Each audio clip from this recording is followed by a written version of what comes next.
بطل تلعب دور المنقذ. محدش بيتصلح غير لما يكون عايز يتصلح من جواه. محدش بيساعد نفسه وهيشيلك اخطائه هو. انا عارف انك بتحس بنفسك قوي لما بتساعد الناس، لكن هل انجذابك لكل حد بيبيعلك قصة حزينة عن نفسه ده شيء صحي؟ هل ثقتك في الناس بسرعة ده شيء صحي؟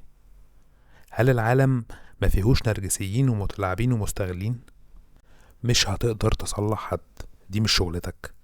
حاول تحب نفسك وتساعد نفسك، عشان اغلب الناس المكسورة نفسيا اول ما بتتعافى بتبعد عن اللي ساعدهم في الاساس. ايه ده؟ يعني كل الناس وحشة؟